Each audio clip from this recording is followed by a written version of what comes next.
Well, that ended a lot quicker than I thought. All right, so Adonis Superman Stevenson retains his WBC and lineal light heavyweight title by a second round TKO stoppage of Andrew Fonfara. Now, there's not too much to go over in this fight, other than the fact that Fonfara did start off the fight very aggressive in the first round by doubling up on his left jab and trying to focus on the body a little bit more to keep Stevenson away from him a bit. Uh, but all I can say is when Fonfara came in close and tried to pressure Stevenson, Stevenson hit Fonfara with a counter left that really stumped him, that rocked him so badly that he even went down in the first round.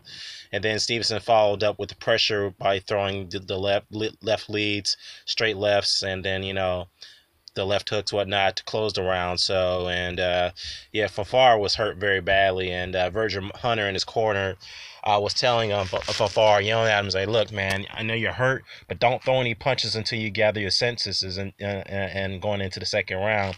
But unfortunately, about Fonfara is that he's too upright. He doesn't have any facts. He doesn't have good reflexes, and that's what makes him very vulnerable to jabs and to lead shots, whatnot, and straight shots, I should say. So the fight was stopped. Virgil Hunter he didn't exactly wave the towel, but he waved it off, signaling to the referee to stop the fight.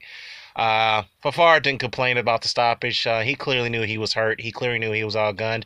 And I know I said in my previous video, in my post-fight video on Alvarez versus Pascal, that Stevenson has slowed down.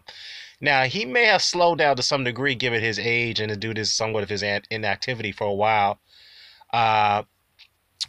Over the years, I should say, over the last 4 years, he has only had 4 fights over the last 4 years, which shows some bit of inactivity to some degree. I will say that he hasn't lost any speed in his power in that left hand. I know a lot of people talk about Kovalev's right hand being deadly, but Stevenson has just a deadly left hand, which is severely powerful.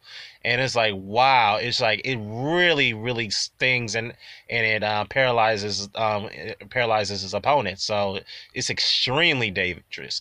And I have yet to see anyone take that away from him. I know it's like, dude, if you took it, I'm just like, sometimes I know it's difficult to fight a southpaw because they can give you awkward angles, and that's what Stevenson likes to do. He gives you awkward angles. He can fight from a distance. He has an incredible long reach for a light heavyweight. I mean, his arms is ridiculously long.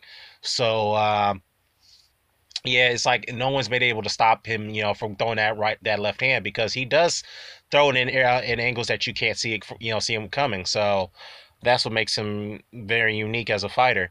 Now, the one thing that pisses me off about Adonis Stevenson in a post-fight interview, not the fact that he now proclaims himself to be the king of the light heavyweight division. Yeah, only because you have the light heavyweight title. But we all know that Andre Ward is the number one pound for pound fighter in the world. Thus, makes him the number one light heavyweight in the world. Okay, until you fight him, then you could call yourself king. And now Jim Gray pressured him in the interview, asked him, "Who would you like to fight next?" This dude had the audacity to say that I'm the king. I don't need to go to nobody. They got to come see me. I'm like, what the fuck? See, this is why part of me hoped that Andrew Fonfara had won this fight, because I just don't like attitudes like that, dude. Ever since you won that fucking world light heavyweight title, man, you've been trying to play the A side on many fucking situations, particularly with the Hawkins situation. I know some people felt that Hawkins lowballed the offer with Stevenson, but you got to look at it from another perspective. First things first, Bernard Hawkins had a way better resume than Adonis Stevenson. Bernard Hawkins was the unified champion, for God's sakes, at that time when they were negotiating. He was rated one of the pound-for-pound best fighters for many years. And Stevenson had the nerve to think he could dictate the terms in that situation, in that negotiations, okay? Yeah, he backed out of it because he didn't want to accept a 30 split.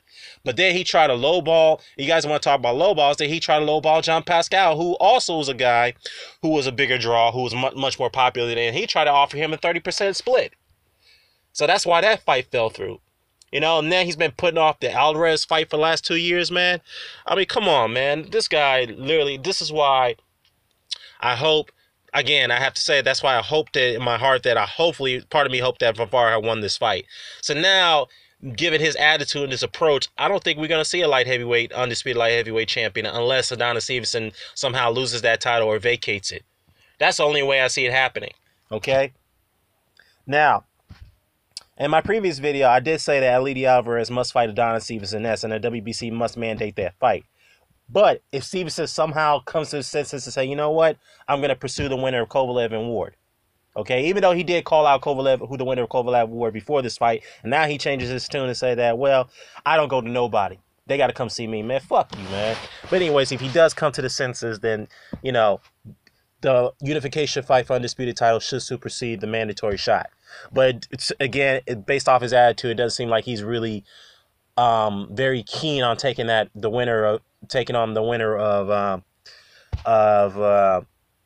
Andrej Ward and Sergey Kovalev, based off his change of attitude all of a sudden. Again, it seems like he likes a flip-flop. It's like, okay, 1 minute you say you want the fight, and next minute you say you don't want the fight. Now, I did say that previously that him and his team were pursuing the Kovalev fight for a while now. They were, and it seems like Kovalev's team didn't want it. But now all of a sudden, he's saying that he don't have to go to nobody. They got to come to see him. Dude, come on, man. Make up your fucking mind what you want to do. But you know what I really think? I really think that he's hoping that all these other prime fighters in the light heavyweight division fight each other so they can wear themselves out. Then he'll take a fight at them at the right time. That's a Floyd Mayweather approach, in my opinion, that he's trying to employ. I know some of you guys might disagree with me with this, and I know Stevenson fans is going to come at me with this, but to me, this is what I really think about the dude, man. It's like, you know, if he were to retire today, he ain't going to be rated the best, you know, one of the best light heavyweights of all time. No. He won't be. I'm going to just be real. He won't. So, yeah. I mean, who do you like to see Stevenson fight next? And hopefully these fights come to fruition. Let me know what your thoughts about this. And do you see Andrew Fonfara continuing his career after this devastating TKO loss? So, yeah, let me know what your thoughts are about this. I'm out.